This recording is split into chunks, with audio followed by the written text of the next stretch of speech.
Assalamualaikum warahmatullahi wabarakatuh. Waalaikumsalam warahmatullahi wabarakatuh. Alhamdulillahirabbil alamin wassalatu wassalamu ala asyrofil anbiya'i wal mursalin wa ala alihi wa ashabihi ajmain amma ba'd. Pada pemirsa pendengar setia podcast FKBI Borobudur Menyapa, alhamdulillah pada sore hari ini, tepatnya tanggal 2 di bulan Dzulhijjah, kita dipertemukan Allah untuk bersama-sama kembali membahas, berbincang-bincang dengan salah satu staf di KUA Borobudur yang kita cintai ini, dengan sebuah tema yang salah satu tema adalah sertifikasi produk halal. Artinya ketika dari Kementerian Agama meluncurkan 1 juta sertifikat halal supaya para UMKM yang ada di nasional Nusantara ini betul-betul bisa mencermati sehingga produk-produk yang dihasilkan itu betul-betul berlabel halal.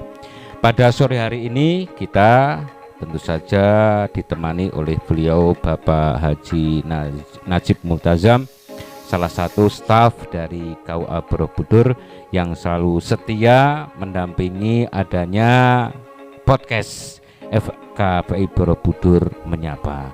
Yang terlebih dahulu marilah kita sapa beliau. Selamat sore Bapak Haji Najib Multazam. Selamat sore Pak Aziz. Bagaimana kabarnya Pak? Saya sehat walafiat. Alhamdulillah beliau telah kersorawuh wonten studio yang indah ini untuk bersama-sama berbincang yang telah saya tuangkan tadi, masalah sertifikasi produk halal. Monggo Bapak Haji Najib Multazam untuk 1 atau 2 patah kata memberi atau menyampaikan masalah sertifikasi produk halal yang baru-baru diluncurkan oleh pemerintah, terutama dari Kementerian Agama. Monggo Pak. Terima kasih. Selamat sore pemirsa yang kami hormati. Dalam kesempatan yang berbahagia ini, kita dari staf Kementerian Agama, terutama di KUA Kecamatan Borobudur, akan memberikan sebuah informasi kepada seluruh masyarakat yang berkaitan dengan yang sedang ngetren dalam kesempatan hari ini dengan produk halal. Dalam kesempatan kali ini kita akan menjelaskan berkaitan dengan halal dan halal. Nah, ini bukan berbeda dengan Idul Fitri halal bihalal gitu Pak Aziz, ya. Tapi kita bahasa halal dan halal. Nah, halal di sini dalam arti kita produk. Produk itu nanti diharapkan kita produknya itu betul-betul halal dan mempunyai sertifikat halal. Nah, ini ada keduanya. Jadi tidak hanya sekedar label, akan tetapi ada produknya, dan tidak hanya sekedar sertifikat tapi tidak ada produknya. Nah, kita lanjutkan berkaitan dengan masalah sertifikat. Yang berhak mengeluarkan sertifikat sebelumnya diserahkan kepada Kementerian Agama adalah yang berhak adalah MUI, Majelis Ulama Indonesia. Ini yang berhak mengeluarkan berkaitan dengan sertifikat produk halal. Nah, untuk kesempatan yang berbahagia ini, kita alhamdulillah mulai 2 tahun yang lalu sudah mulai disosialisasikan, akan tapi baru gencar-gencarnya yaitu pada tanggal 18 Maret kemarin Pak Aziz, 18 Maret 3 bulan yang lalu 2023 ini sudah dimulai. Nah, dimulai dikenalkan oleh masyarakat. Ini produk halal ini sertifikatnya nanti yang berhak mengeluarkan dari Kementerian Agama. Dalam hari ini Kementerian Agama yaitu yang akan menangani yaitu BPJPH, yaitu Badan Penyelenggara Jaminan Produk Halal. Nah, ini. Jadi alhamdulillah nanti berkaitan dengan ini, kita selaku pelaksana pelayanan masyarakat ini di KUA masih ada poin lagi, yaitu poin penambahan produk halal bagi masyarakat. Berarti bukan serta-merta cuma nikah, cerai dan sudah ada job lagi ya Pak? Ya, alhamdulillah Pak, ini ya. ada tambahan. Ya. Nah, ada tambahan untuk melayani masyarakat. Nah, ini semoga ini benar-benar dimanfaatkan oleh masyarakat. Akan tapi untuk sementara ini kan program 1 juta sertifikat gratis Pak. Nah, monggo kepada masyarakat ini yang mempunyai usaha, baik usaha yang rumahan, usaha di pertokoan, usaha bersama-sama, silahkan. Dalam kesempatan tahun ini insya Allah nanti sampai pada tahun 2024 ya, tepatnya tanggal bulan Oktober ya, Oktober 2024 ini pemerintah khususnya Kementerian Agama masih memberikan peluang kepada masyarakat yang mempunyai peluang usaha apapun, apapun bentuknya usaha ini kita masih memberikan gratis. Nah, tapi setelah itu nanti Bapak Ibu pengusaha nanti akan dikenakan biaya. Biayanya juga tidak sedikit berkaitan dengan sertifikat halal tersebut. Oke Pak, bentar Pak. Tadi ya. Bapak mendikaakan apapun itu kan mesti ada batasnya. Tidak semua usaha, misalnya bata merah atau souvenir itu cuma ya. dalam ruang lingkup masalah kuliner ya Pak. Ya. Kuliner. Terima kasih Pak Aziz. Ya, ini dalam arti usaha dalam arti yang bisa dimakan. Ya, nah, kuliner. Nah, ini usaha yang untuk dimakan, bukan usaha dalam arti selain yang dimakan. Ya, ini. Jadi usaha ini berbentuk baik yang dari usaha kecil, menengah ataupun yang sudah komersial. Nah, ini insya Allah pemerintah masih memberikan keleluasaan waktu untuk mengurus mendapatkan sertifikat produk halal. Yang selanjutnya perlu kita ketahui, terus bagaimana ini, misalkan ada pemirsa, bagaimana untuk mendapatkan produk sertifikat produk halal ini. Nah, ini dari masyarakat cukup bisa datang ke kantor urusan agama kecamatan setempat.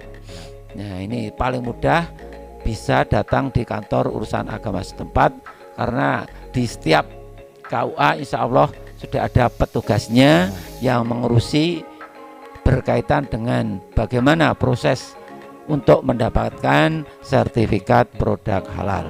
Nah, jadi ini prosedurnya nanti diharapkan tidak terlalu rumit, karena ini masih promo, dalam bahasa bisnis ini masih promo dan gratis. Ini diberikan kesempatan kepada masyarakat seluas-luasnya, dalam arti 1 juta itu tingkatnya nasional. Jadi bukan hanya Magelang, Jawa Tengah, ini adalah program nasional. Ini berkaitan dengan produk sertifikat produk halal. Ini Pak Is.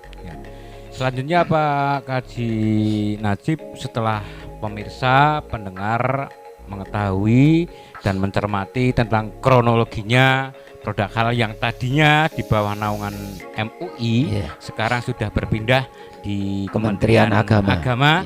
Nah, pemirsa, supaya nanti kita sosialisasikan lagi kepada yang ada di desa-desa, entah itu yang personel atau home industri, itu untuk segera mendaftarkan diri sebagai salah satu produk yang dapat memperoleh label sertifikat halal. Itu adalah himbauan atau harapan dari kami Kementerian Agama, supaya nanti tidak sampai kepungut biaya, yaitu setelah bulan Oktober 2024. Terusnya Pak Haji, mengapa? Tentu saja pemerintah kan mempunyai alasan mengapa harus di sertifikat halal. Itu kan mempunyai alasan ya Pak, ya Pak. Coba derek dipun paringi penjelasan supaya masyarakat itu tahu. Aku wis halal, tapi kok mengapa kok pemerintah kok terus menekankan untuk membuat sebuah sertifikat produk halal, Pak? Ya, terima kasih. Ya, paling tidak kita selaku pelayan masyarakat, ini bisa memberikan pelayanan yang semaksimal mungkin. Ya. Ya, ini dari pemerintah khususnya Kementerian Agama itu juga peduli dengan masyarakat, tidak hanya terutama kaitannya di KUA-nya nikah, cerai maupun nanti ikrar wakaf, nah, termasuk itu kan, tapi juga yang berkaitan nanti dengan apa yang dimakan, ya apa yang dimakan oleh kita, dari mana yang asalnya, terus nanti bagaimana hasilnya, apakah ini kepedulian dari pemerintah kepada masyarakat untuk menjamin kesejahteraan, barangkali seperti itu Pak Aziz. Dan ini perlu kita sampaikan, tidak sulit. Nah, tidak sulit untuk para pengusaha ini untuk mendapatkan sertifikat produk halal ini. Cukup datang ke petugas Kementerian Agama khususnya di KUA setempat, ini menjelaskan, nah ini awal menjelaskan produk apa yang dimiliki, ya, produk apa yang dimiliki, terus bagaimana proses pengelolaannya, nah, terus bagaimana proses penjualannya. Nah ini jadi jelas Pak, jadi jelas produknya jelas. Nah, produknya jelas, tidak goib Pak.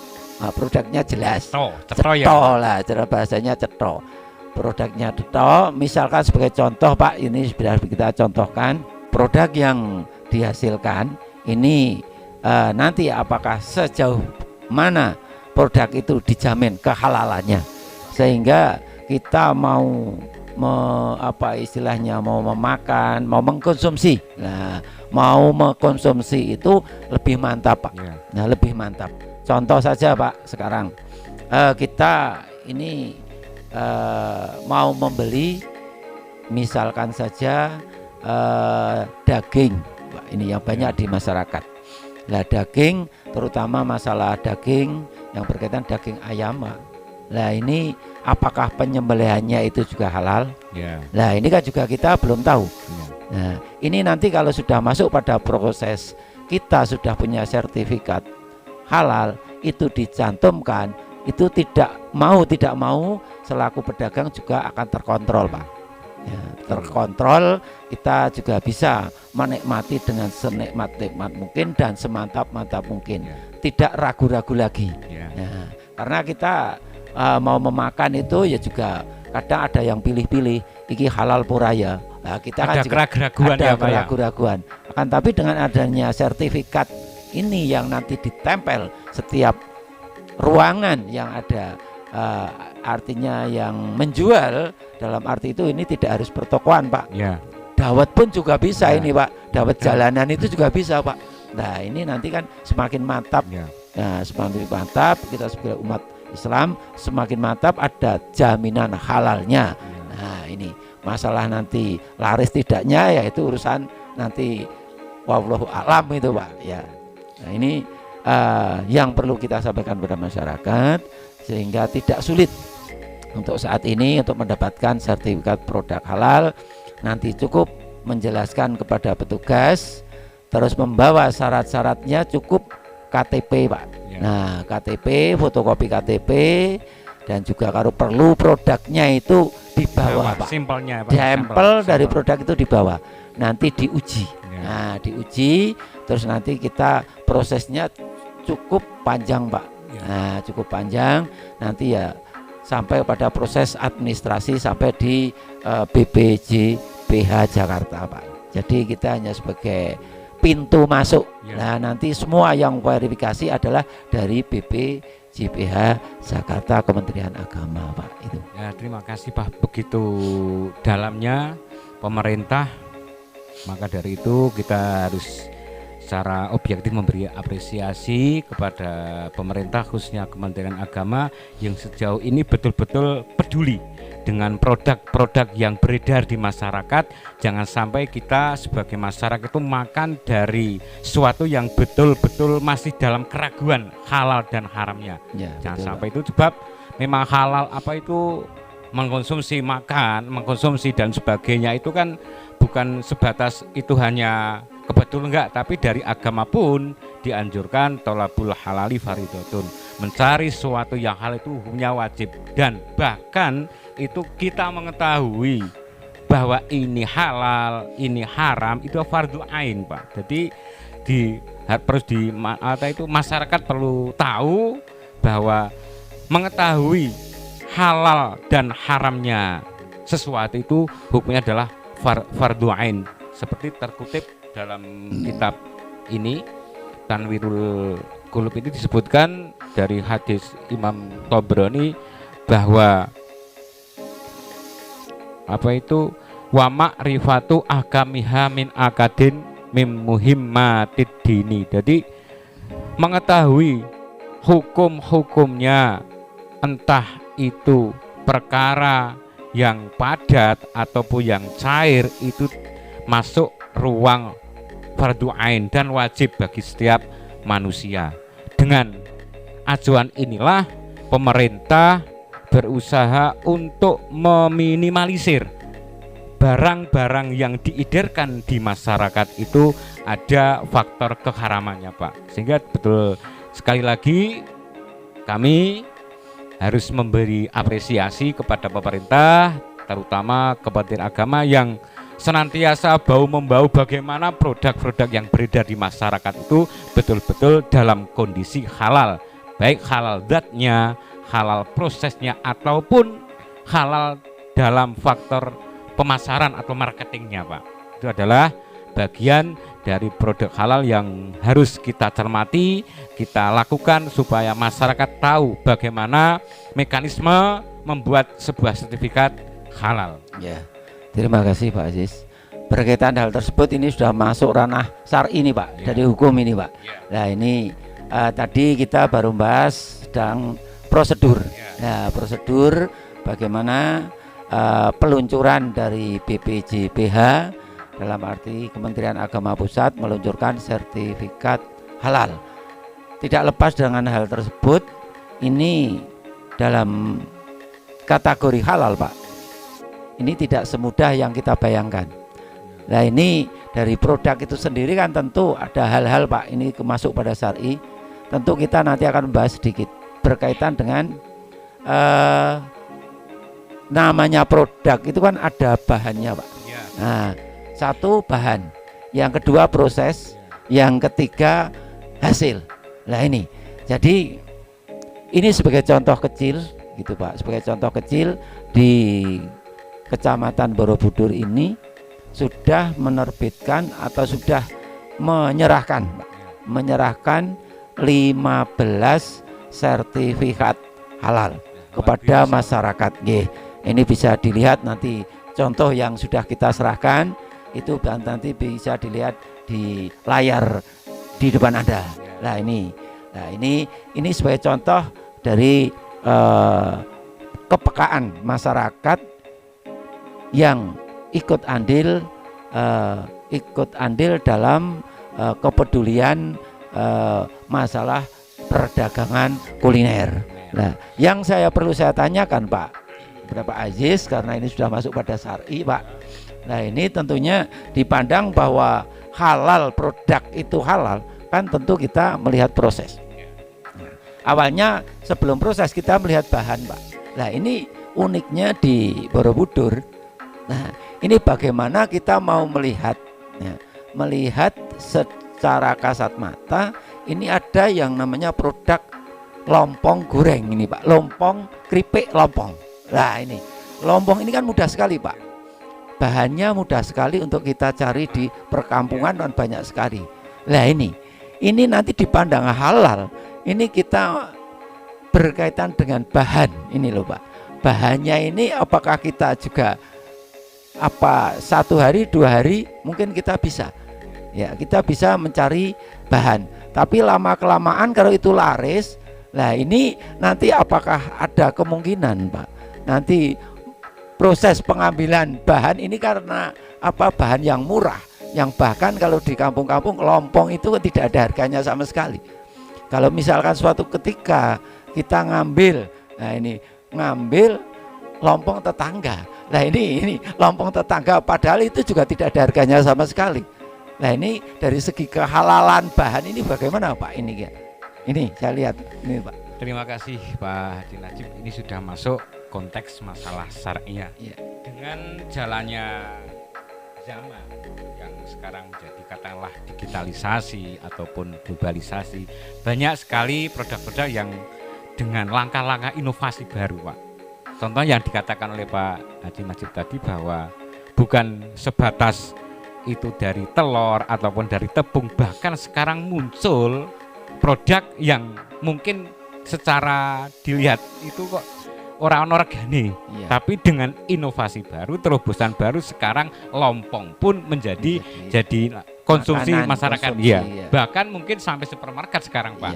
Nah, untuk kita menyikapi, mengondisikan bahwa bagaimana seperti yang telah dikatakan Bapak Najib tadi, yang semisal lompong tadi itu bisa halal, itu kan kita lihat dulu bahwa proses dari zatnya halal, prosesnya halal, tekan hasilnya halal. Kita kembali pada satu contoh lompong tadi, ketika itu sudah menjadi sebuah produk dan mungkin itu dalam tanda kutip katanya Pak Najib orang regane tadi, sehingga kadang muncul dengan gerak cepat, alah iki lomponge tangga niku ora patekno kanggo tak gawene wae. Nah, itu adalah bagian atau salah satu contoh yang awal prosesnya tidak halal, artinya itu kan masih milik orang lain. Walaupun zatnya halal, tapi kan masih milik orang lain. Ketika kita mengambil bukan miliknya kita, walaupun dalam tanda kutip itu sepele, ora ono regane, tetap hukum tetap tidak boleh. Artinya itu bagian, yo katakanlah kalau itu rada ekstrim ya mencuri, kalau tidak misalnya gosok lah, gosok nyilam baliknya mosok lompok kok balik. Nah, itu adalah bagian dari mencuri. Nah, walaupun sepele apapun, seora ono regane apapun, tapi itu adalah sebagai sirkulasi untuk usaha, itu tetap harus kita meminta halnya, paling tidak ya minta mosok agak usaha kok minta terus. Nah, kita harus berinisiasi bagaimana cara kita mengembangkan produk-produk itu. Misalnya aku saiki dalam satu petak tak tanduri lompong kabeh dan sebagainya, adalah bagian dari solusi yang ngendikane Pak Najib ming sepele ora patono ono regane. Nah, terima kasih, karena kita pandang, kita juga terkejut kan lompong pun kok bisa menjadi masuk di minimarket ternyata.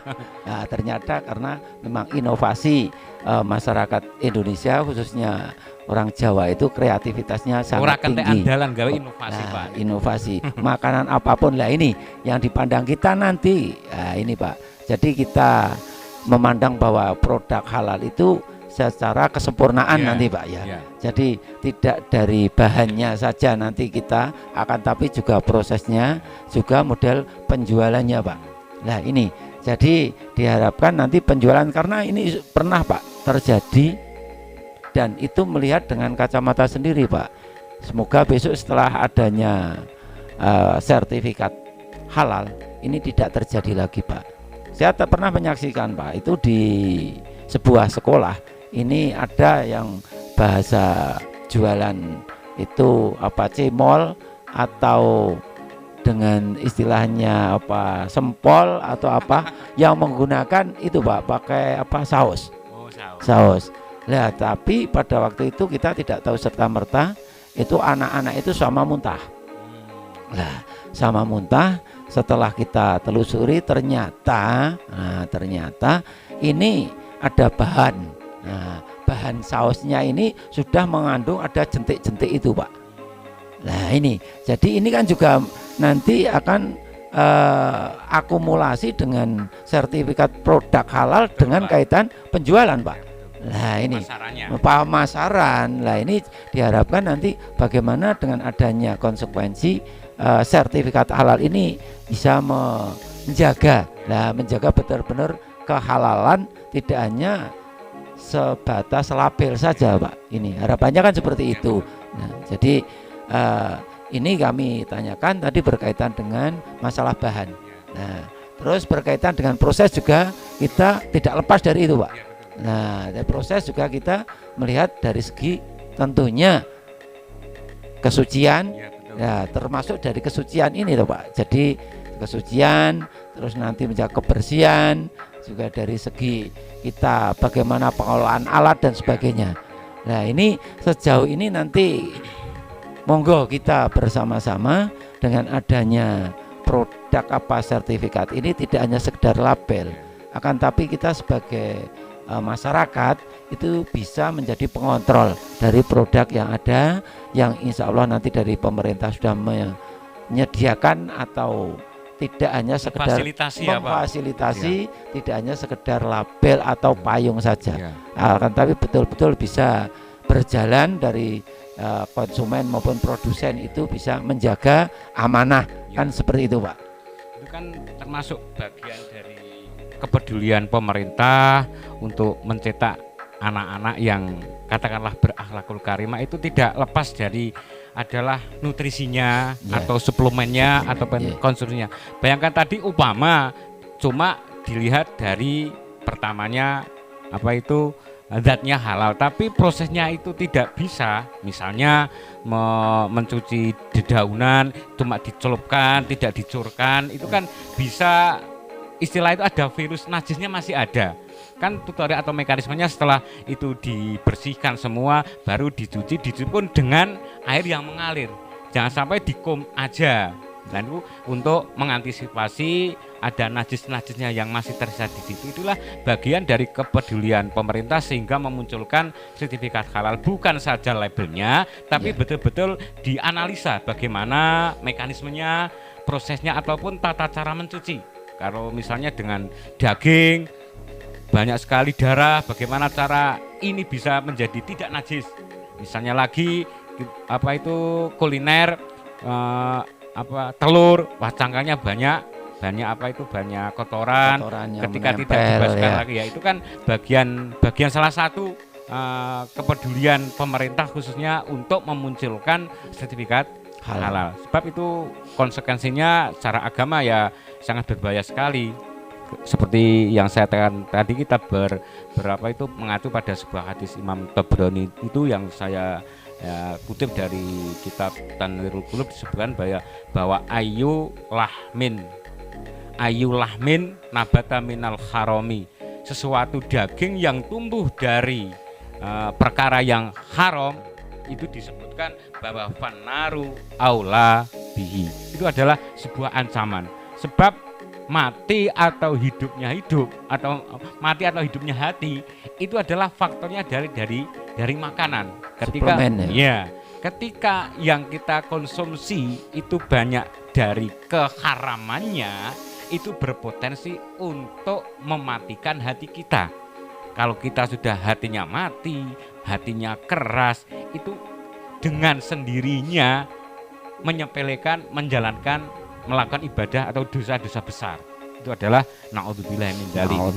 Maka dari itu pemerintah mengambil sebuah langkah yang praktis, yaitu bagaimana menganalisa, mendampingi produk-produk yang ada di masyarakat itu betul-betul bukan labelnya halal toh, tapi dilihat dari proses-proses dan prosesnya Pak. Ya, alhamdulillah ini Pak Aziz, dengan adanya peluncuran sertifikat produk halal yang kepedulian pemerintah ini bisa diterima oleh masyarakat, terutama masyarakat khususnya kaum muslimin, nanti akan bisa membedakan mana makanan yang halal, mana yang tidak halal, karena yang halal akan membentuk karakter manusia. Nah, ini karena dengan makanan, dengan suplemen yang masuk, ini akan membentuk karakter manusia, sehingga nanti manusia baik buruknya tergantung makanan yang diserapnya. Nah, semoga ini dengan adanya produk sertifikat produk halal ini membawa dampak yang positif, bermanfaat bagi masyarakat kita semua. Ini Pak Aziz, dalam kajian obrolan siang kali ini, semoga produk sertifikat atau halal dan halal ini bisa terwujud dengan baik, membawa yang manfaat dan barokah bagi kita semua. Amin. Nah, terima kasih Bapak Najib yang telah memberi penjelasan, bincang-bincang pada sore hari ini. Pemirsa, pendengar podcast FKPI Borobudur Menyapa, monggolah sarang-sarang produk-produk Anda untuk dibuat.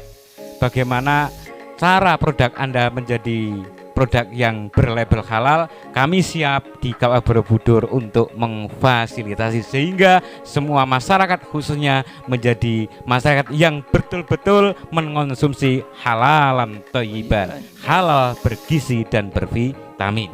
Inilah pemirsa, pendengar, obrolan pada siang hari ini semoga bermanfaat untuk kita semua. Banyak kesalahan dari kami berdua, mohon maaf yang sebesar-besarnya. Kami akhiri. Wassalamualaikum warahmatullahi wabarakatuh.